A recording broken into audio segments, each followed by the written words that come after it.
All right, so chapter 5 is all about chirality and stereoisomerism. Chirality is derived from the Greek word chir. Does anybody know what that word means, or did they read ahead in the chapter? Anybody? It means hand. So let's make a note of that. It's interesting to think about the handedness of your own hands, right? So imagine you were in some terrible accident and you lost your left hand, and they went and they found a body donor, but they only had a right hand. Would you be very happy if they transplanted a right hand onto your left hand? No. So the handedness of things is really important, right? It's the same idea if you lose a right-handed ski glove and you go into a bin and you grab a left-handed ski glove, that's not going to help you out very much. So the handedness of organic molecules is very, very important in biology and materials chemistry. So let's write this down. Molecules often have their own handedness, if that's a real word. We'll make it one. So let's take a look at an example of this. And for this example, I'm going to draw a carbon. I'll do a bromine. I'll do a hydrogen. I'll do a fluorine. And last but not least, I'll do a chlorine. So what I've done is I've made a molecule of this. I think I've made a molecule of this. Here we go. So if we look at this, bromine's in red sticking up, chlorine's green, it's out and away, fluorine's yellow, and hydrogen's black. So I'm going to even color code this so we know bromine is red, chlorine is green, fluorine, we'll say, is this yellow color, and then hydrogen's black right here. All right, so this would be one hand of this molecule. And I've got another molecule I made. It also has a red stick, a green stick, a yellow stick, and a black stick, right? So let's draw this molecule out on the board.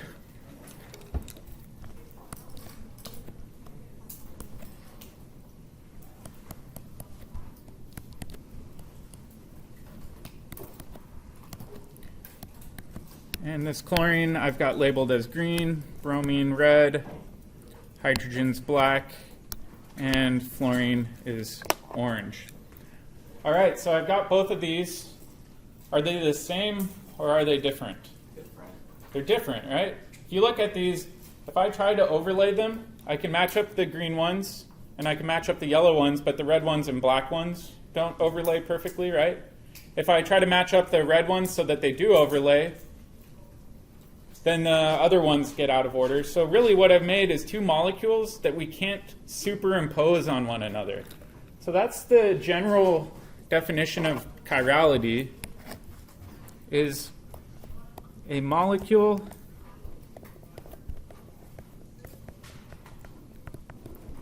is chiral when it is non-superimposable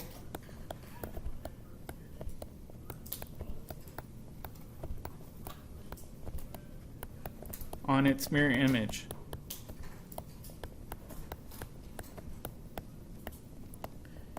If we look at the two molecules that I've drawn up there, they're actually a mirror image of one another, and we can imagine this blue line being a plane. So can you guys see that? If that blue line's the plane, the hydrogens are a mirror image of one another, the fluorines are a mirror image of one another, and the chlorines are a mirror image of one another. Sorry, this fluorine should be the lighter yellow. But when we try to overlap them on one another, we try to superimpose them, we can't. It's physically impossible. It's the same idea as taking your right hand and left hand. You can't physically stack them on top of one another and have every single knuckle and finger overlap, right? You can try, it won't work. Some people will say, well, what about going like this? Like clapping your hands? Are you superimposing your hands? No. No, because then your knuckles are facing the opposite way. So these are two hands of a very similar molecule. It's a little abstract to think about, and it's another situation where model kits can come in handy. So I've got a few questions for you guys. I want you guys to help me determine whether or not a molecule is chiral. Whoop.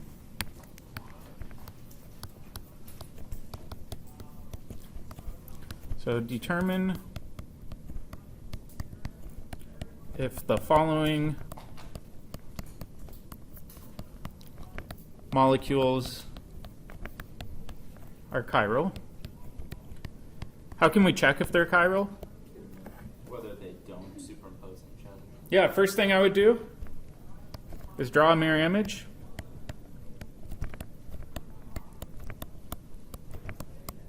Of that same molecule. Number 2 is try to superimpose that mirror image.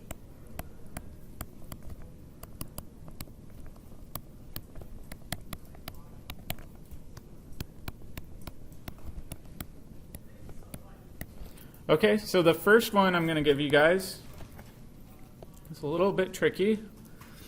Let's look at this compound. Oh. And then I want help naming it too. What would this compound be called? 1,2-dimethyl. So it'd be 1,2-dimethyl. And then what's the last part? Cyclohexane. Oh, pentane. Thank you. Oof. Oof. All right, let's determine if 1,2-dimethyl-cyclopentane, as I have it drawn, if it's chiral or not.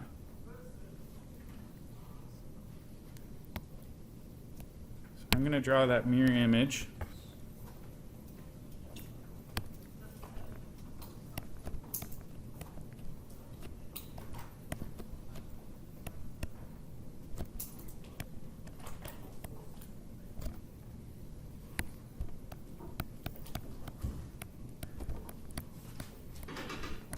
Are these the same or different? Are they different? Okay, let's try to flip this over. I'm going to flip this like a pancake.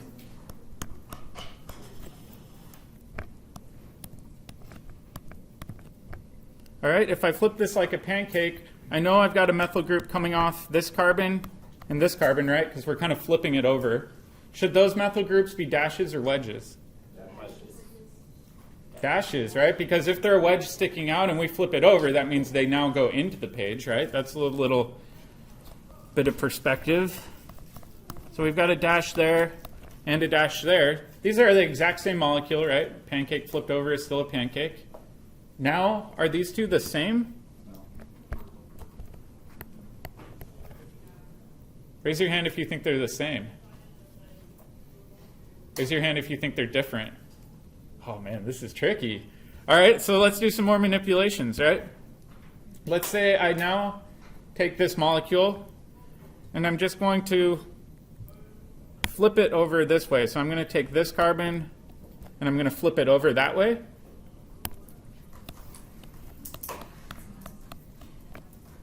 So we're going to do 2 flips in a row. All right, if we do that now,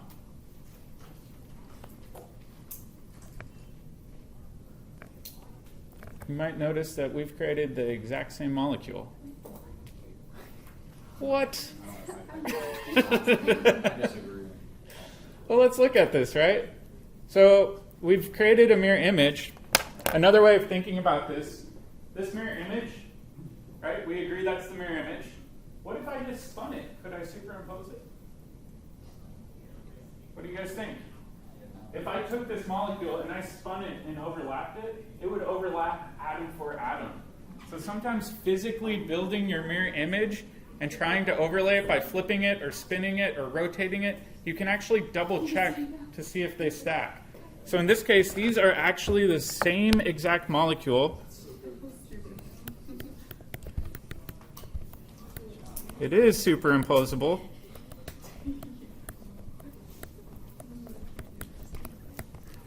On its mirror image.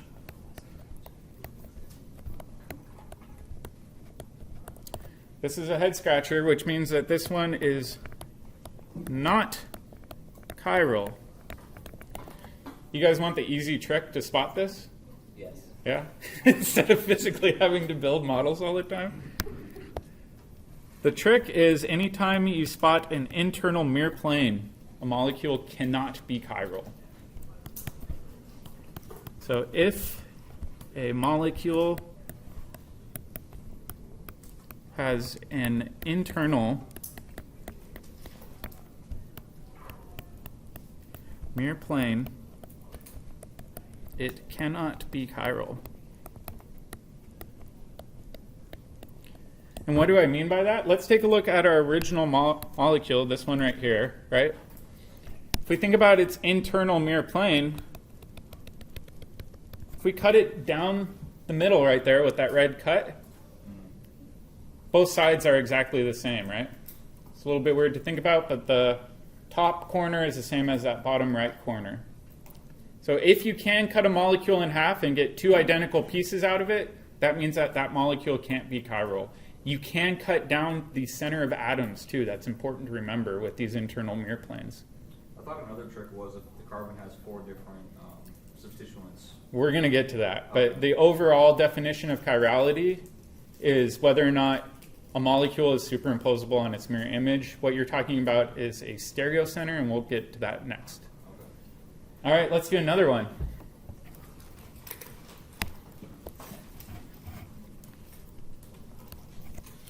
Let's do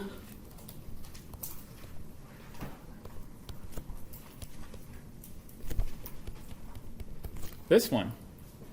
Looks similar, right? It's still 1,2-dimethyl cyclopentane, right? Is this one chiral? Ah. Well, let's try it again. Let's do the mirror image. So I'll go ahead and I'll say, all right.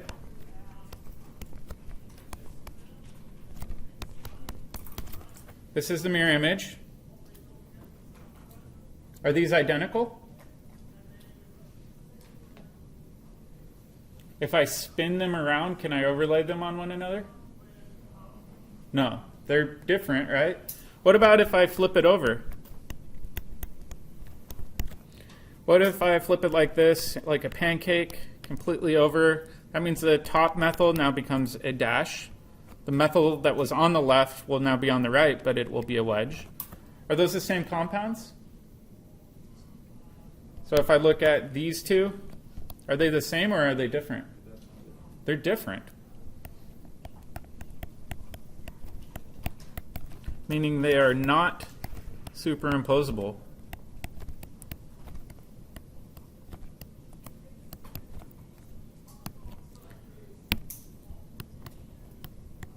That means that the molecule drawn is chiral.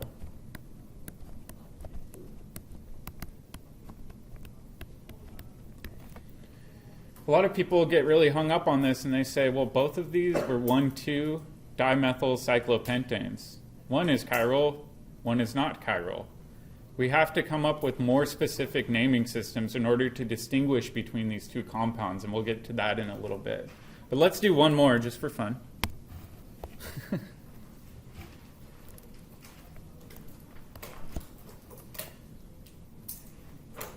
The last one I have for you guys is this compound. It's got an alkene in it now.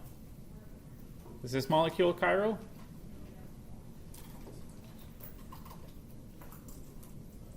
Let's do the mirror plane.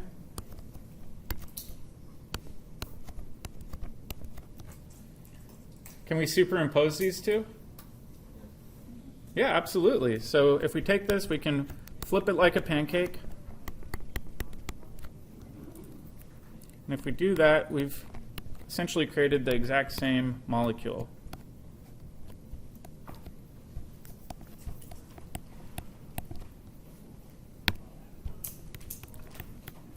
This molecule is not chiral. Oftentimes when we're referring to molecules that don't have chirality, we just call them achiral. Does that make sense?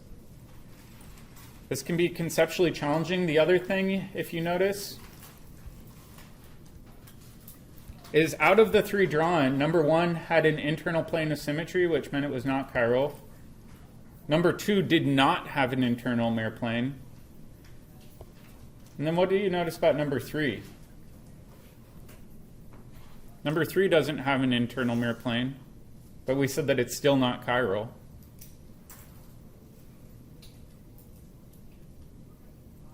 Carbon-carbon double bonds, right? If we look at the first two, they only had carbon-carbon single bonds. Typically, we don't describe chirality or about that carbon-carbon double bond. We only really look at sp3 hybridized atoms when we're looking at chirality. It's a little bit weird to think about, but we'll talk more about that later. All right, so Marcus brought up a unique thing talking about stereocenters. So let's talk about stereocenters a little bit, and then we'll get into more rules. Oh, sorry, I'm going ahead.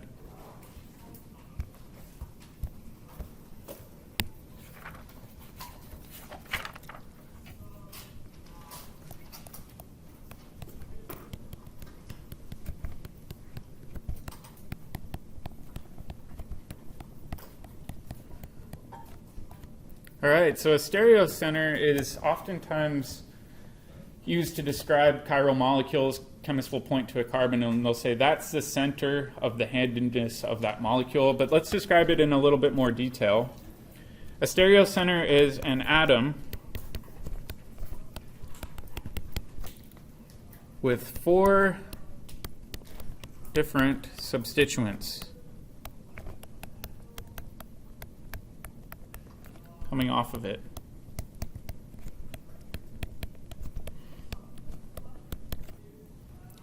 Typically what I do is I label it with a star. So I put a little asterisk star next to the atom that I've decided is a stereocenter. Another thing that students will often ask me is, do the substituents have to be other atoms or can they be lone pairs? Oh, that one's tricky. It can be a lone pair.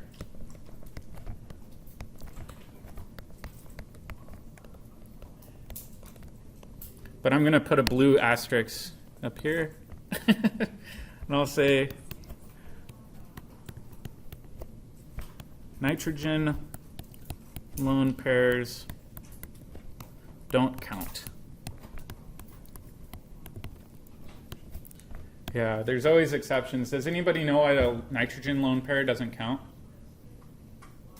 Let's think about ammonia for a second. Oh, coordinate covalent bond. Well, let's think about this. I'm going to label this as a generic ammonia. And if we think about this, ammonia can actually flip.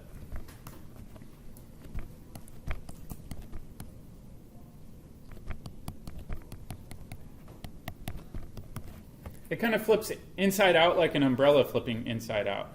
That destroys the chirality of that nitrogen. It can't be a stereocenter because that lone pair will actually tunnel through the atom and randomly appear on the opposite side, causing ammonia to invert rapidly at room temperature.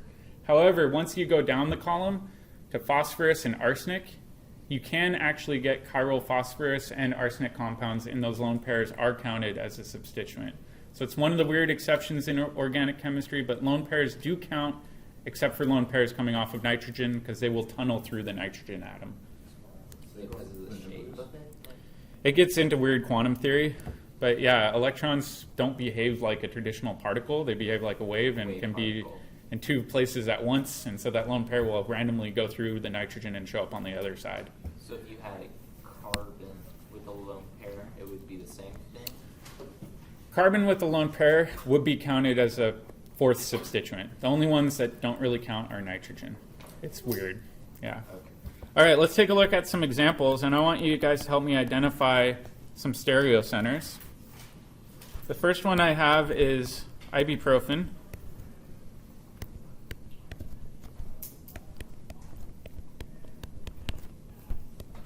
Ibuprofen looks a lot like this. Quiz time. What's this functional group called? Isobutyl.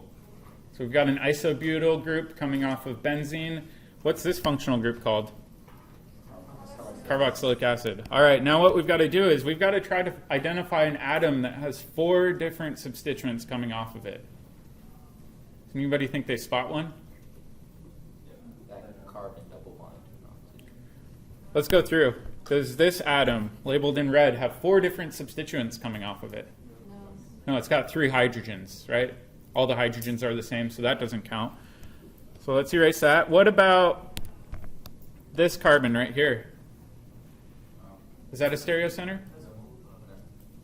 No, it's got 2 methyl groups attached to it that are the same, right? So that position can't be a stereocenter. What about this carbon right here? No, that doesn't count. What about one of these positions?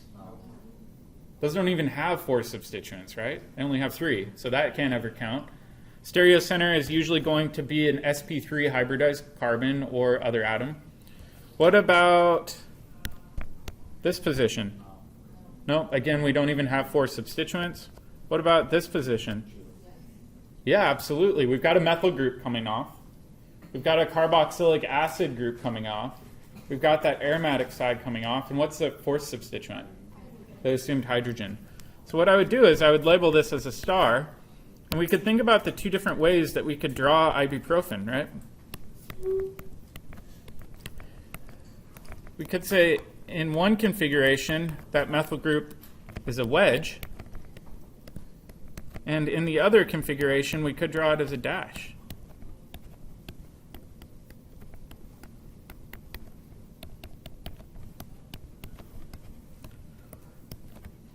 The truth is, when you buy ibuprofen, it's actually a mixture of both of these.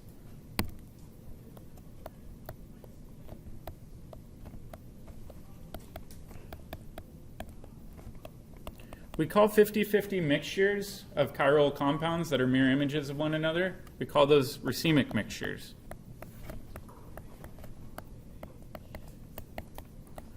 If you notice, if we take those 2 molecules, we can't superimpose them, but they are mirror images of one another, which means each of them can be designated as a chiral compound. Does that make sense? So they're both chiral, they're both non-superimposable mirror images.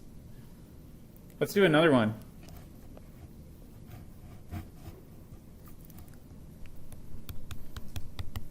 All right, for this one, I've got hydrogen and sulfur. Got an NH2 group here. Got a carboxylic acid, and then I've got 2 methyl groups. Does this have a stereocenter? Or multiple stereocenters?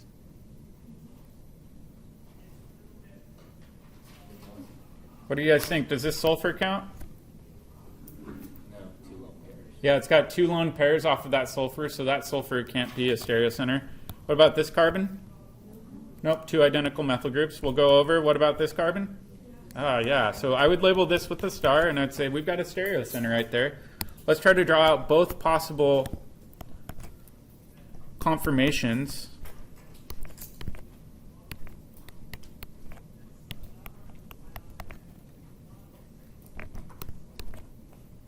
One would be where this NH2 group is represented with a wedge, and the other one would be the same molecule. However, this time our NH2 group is represented as a dash. The interesting thing is that this is an actual drug. The one on the bottom is an arthritis drug.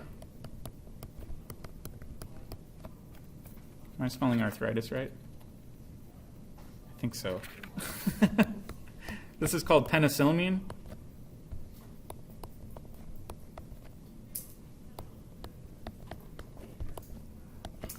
The one on the top will kill you. So this immediately indicates that chirality is super duper important for chemists, specifically when it comes to drugs, right? Why does it matter? Life order of muscle movement. How many of you guys have taken general biology courses? I think most people in here. You guys talked about enzymes? Yeah. Enzymes are lock and key type systems, right? Where you have to have the right key to go in that lock. If you take the mirror image of that key, that won't fit in the lock. It might actually fit in other enzymes that it shouldn't fit into and could kill you. So the idea of the handedness of a molecule playing an important role is actually crucial in biology because our enzymes are also chiral. We have to have the right-handed molecule to fit in that enzyme. So we have to pay attention to these stereocenters. All right, there's one more example I want to look at. This is actually kind of a morbid example. So you're not listening to last year's students, or you just ignoring them. This is a famous one. It's a warning to a lot of chemists that were sloppy in the 50s. So this one has a 6-membered ring coming off of it with the nitrogen over here. We've got a double bond oxygen and double bond oxygen. Where's the stereocenter on this?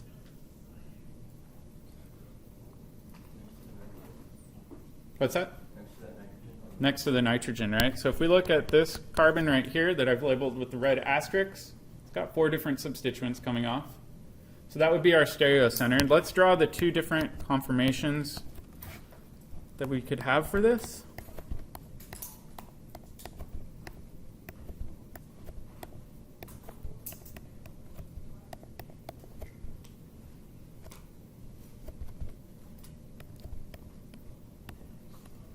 Yep.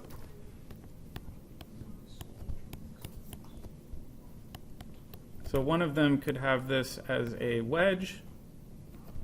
Oh, let me clean this up. Or the other one could have it as a dash.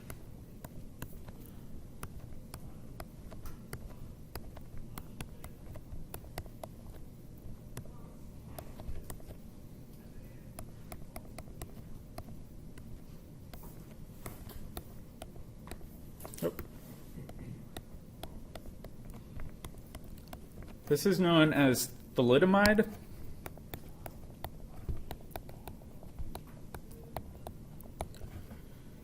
Thalidomide was released, I believe, in the early 1950s as a drug to help with pains during pregnancy. So if you're uncomfortable, your doctor would prescribe this to you to reduce that discomfort.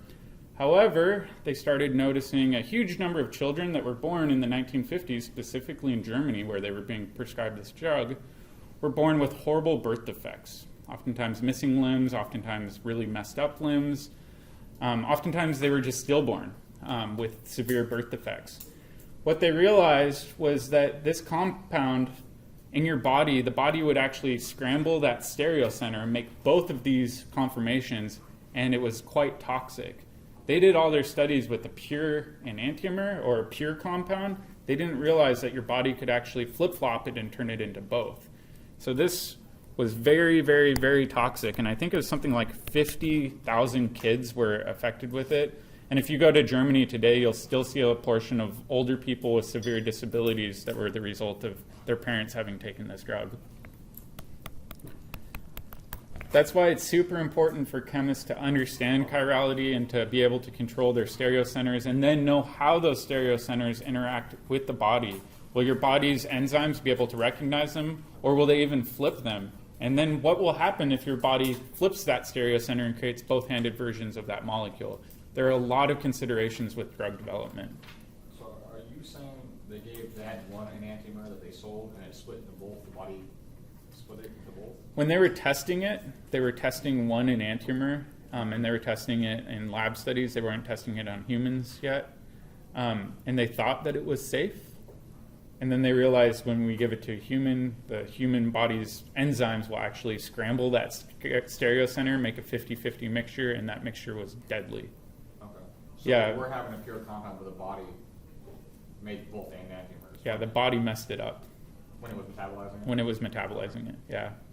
Interesting thing, there's a really rich history on that, and it's like every drug maker's worst nightmare is to release a drug and then find out 5 years down the road that it causes horrible birth defects. All right, so now we need to figure out a way to name these because we know that they're different. We know that they have different properties in the body. Some are toxic, some are good for you. Sometimes it doesn't matter. And I gave you guys a handout, and this handout has to do with defining stereocenters as either R or S. right? Does everybody have one? Okay, let's take a look at this. This is really handy. First thing you want to do is identify your stereocenter and label it with a star. That's what we're just practicing. So the drug I gave you guys is Adderall. Some of you may be familiar with it. Number 2 is to assign priorities to each substituent based on the atomic mass of the first attached atom. If there's a tie, then what we have to do is continue down the chain of that substituent until a difference is found. Then I say that for double bonds, treat it as though there are 2 separate bonds to the next atom. One of these will be treated as a ghost atom. It'll make more sense when we go through some examples. But let's take a look at Adderall here. All right, so I've labeled that stereocenter with the star. If we look at the substituents coming off of it, we've got this nitrogen, right? And then over here, we've got a carbon. Then over here, we've got a carbon. And then last but not least, we've got this hydrogen over here. Highest priority, we know, will be the highest atomic mass. Nitrogen's heavier than carbon, and most definitely it's heavier than hydrogen. So we're going to put priority 1 on nitrogen. Then if we look at the carbon-carbon tie that we've got here, right? Why did I list the one on the left as carbon 2? Why does that have a higher priority than the methyl group? Yeah, if we look at carbon 2, it's bonded to another carbon further down the chain, where carbon 3 is just bonded to 3 hydrogens. So that's a tiebreaker. Because it's the longer chain with the heavier atoms attached to it further out on the chain, it's counted as substituent 2. And then methyl group would be substituent 3, and the hydrogen would be substituent 4. So that's how we assign priorities, and we'll do a few more examples. And then the next thing I do is I draw an arrow starting at position 1, and I loop it through 1, 2, and 3. If you notice, this is going counterclockwise or to the left. This is indicated, or this indicates that this is an S configuration, which is what number 4 says. Counterclockwise, if your lowest priority is pointing backwards, will always be S. So it's important to remember that the hydrogen in this case is pointed back into the page. Typically what I do is I draw my molecules so that the lowest priority is always pointing backwards. So flip it around so that the lowest priority is pointing backwards, then check when you connect 1, 2, and 3, whether or not it's clockwise or counterclockwise. If it's clockwise or to the right, then we label it as an R. It's easy to remember because twisting it to the right is R. Twisting it to the left is S. You guys know why it's called S? Sinister. Sinister or sin rotatory. That's the Greek, or I believe Latin term for left is sin. So that's oftentimes why there was bias against left-handed people in the past. I'm sorry if you're left-handed. All right, so let's take a look at some example molecules, and I want us to identify whether or not it's an R or an S. And let's do some easy ones first.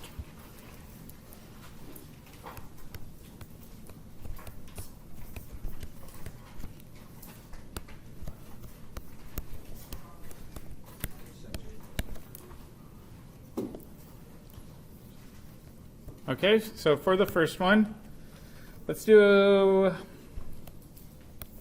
one of the molecules we first started with.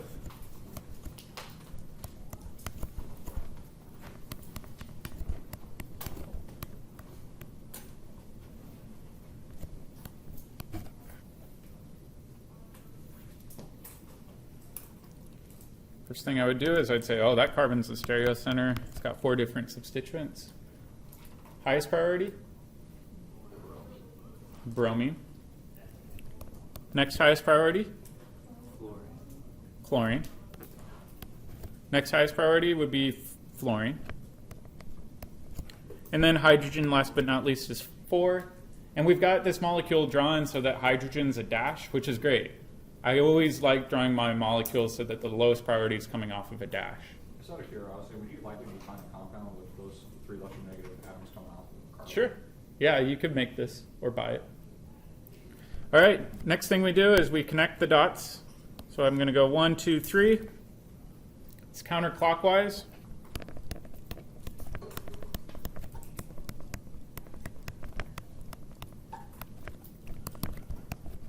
lowest priority is pointing back.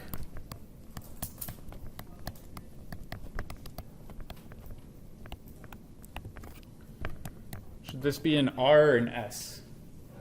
S. So this will be labeled as, let's actually name it. This would be a good naming one. What would we call this? Bromo, or one bromo, or, so bromo, chloro, methane, methyl.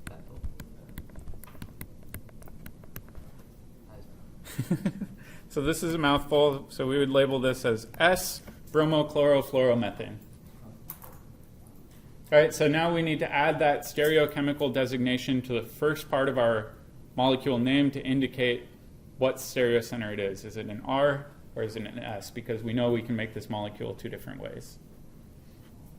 All right, let's do another one. Let's do... Sorry, I've got some examples drawn on here. Good to go.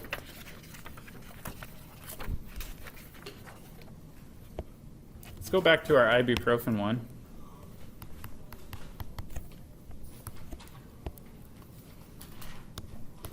I'm going to take one of the ibuprofen drawings, and then we have to determine whether or not it's R or S. For this one, let's actually do it this way. Sorry. We know that this is our stereocenter, but now we have to designate it as R or S.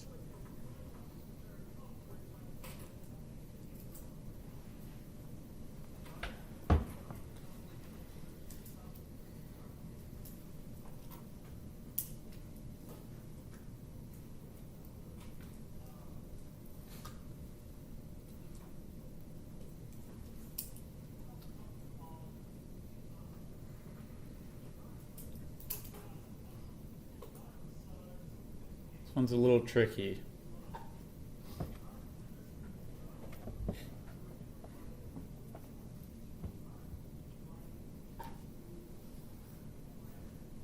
Raise your hand if you think you've got it. A couple people. This one's actually quite hard. So let's take a look at it first. If we think about it, it's a carbon-carbon-carbon tie coming off that stereocenter, right? So let's take a look at this carbon right here as blue. Next thing we have to do is, because it's a tie, look at the next atoms that are attached. So we know it's attached to one oxygen off of that double bond, another oxygen from that alcohol, and then last but not least, we have a third oxygen that's called a ghost atom. Whoop. Whoop.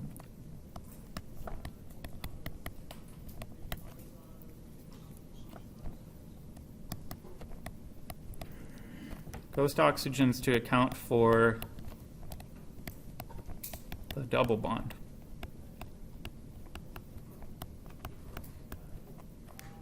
Okay, so that works. If we look at, let's say, this green substituent, right? It's a carbon, and then what's coming off of that carbon? Hydrogen, hydrogen, hydrogen. Yeah, hydrogen, hydrogen, hydrogen. All right, and then last but not least, we've got this carbon over here in red. What's attached to that carbon as we go out further along the chain? All carbons. Yeah, carbon, carbon, carbon. We know that this bond right here is a carbon-carbon double bond. One of those carbons is counted as a real carbon. The other one's counted as a ghost carbon. And then on the other side, we also have a carbon-carbon single bond. So this would count as 3 carbons coming off of that red carbon. Does that make sense? We're kind of moving out from that stereocenter. Okay, now what we need to do is assign these as 1, 2, or 3. Which one do you think will be 1? The carboxylic acid. Carboxylic acid will be 1, because what we'll do is we'll look at the first point of difference. Oxygen's heavier than carbon, which is heavier than hydrogen, right? So we'll label this as 1. What will be 2? Yeah, the one indicated in red, and then 3 is up here. So if we go through and we pencil this all out, we know we're going clockwise. Will this be R or S? Where's our lowest priority? Hydrogen. And is it pointed away or towards us? Towards us. This is what trips people up. So let's make a little note. If lowest priority is a wedge, and flip your clockwise or counterclockwise rules.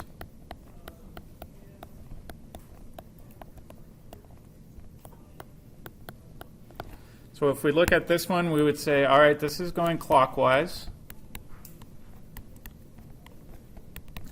The lowest priority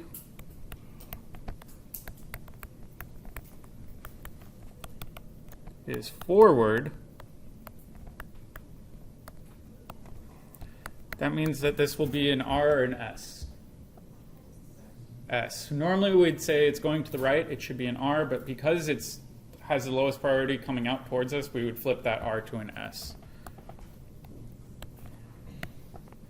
So some of these aren't super easy. They require a little bit of work and some patience too, to be perfectly honest. You guys want to do another one? Sure. All right, let's do another one. We'll go along the same lines of the drugs that we were looking at.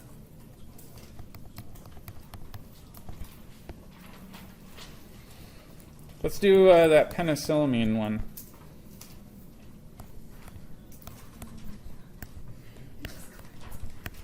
You have simpler to draw drugs? This one's not too bad. No, it's not.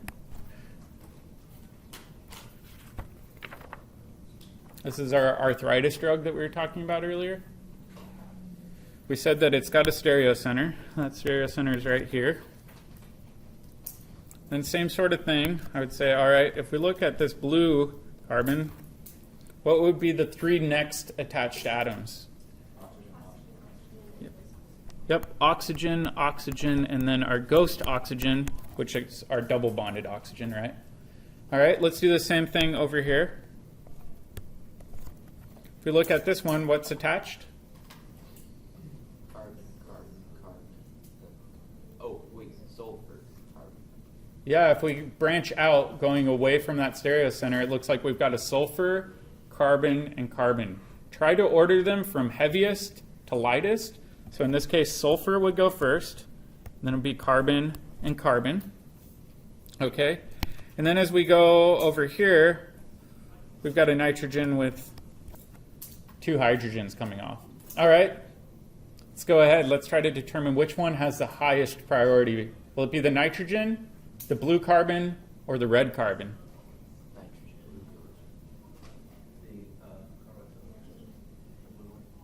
Let's think about that. First atom that's attached, we've got a choice between nitrogen, carbon, carbon, and hydrogen.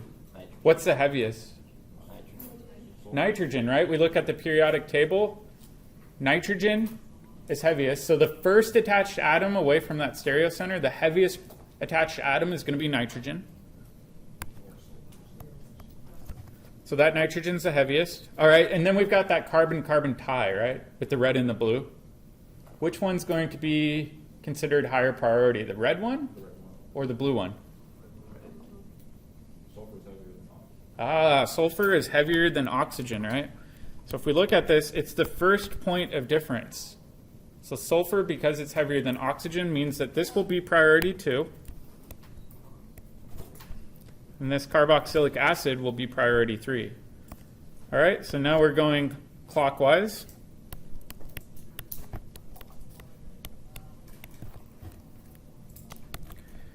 And in this case, our lowest priority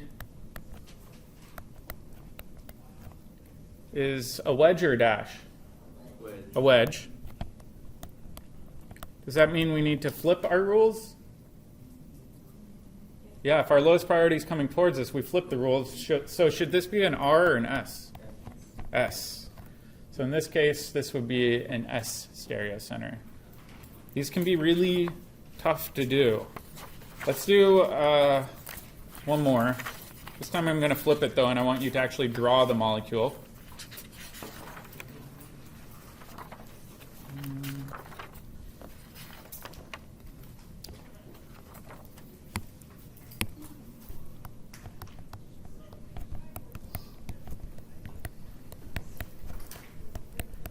Okay, for this one, we're going to do a cyclohexane. I'm going to do 1R, 2S.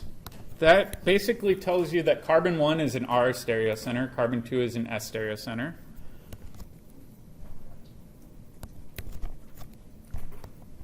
One bromo, 2 chloro, cyclohexane. Tricky. Easiest thing to do is draw that parent. We'll number it arbitrarily. And then we've got to ask ourselves, all right, for carbon 1, let's just arbitrarily put the chlorine here, not as a dash or a wedge right now. For carbon 1, should we have that bromine be a dash or a wedge?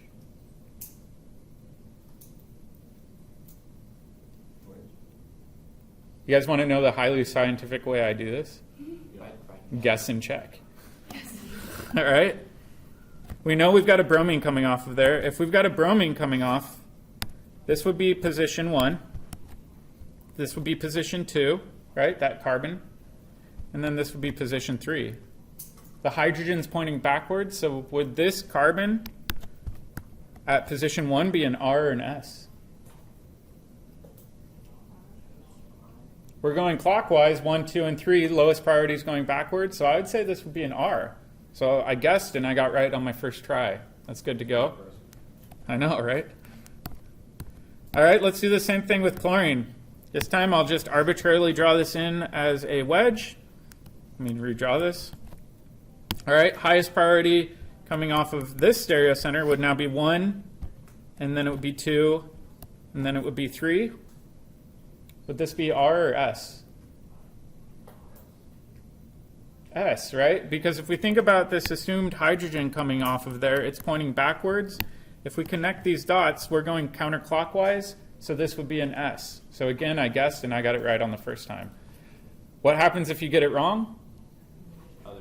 Yeah, just flip it. It doesn't take that much work to change a dash to a wedge or vice versa, just use your eraser. So it is a little challenging. It can feel overwhelming.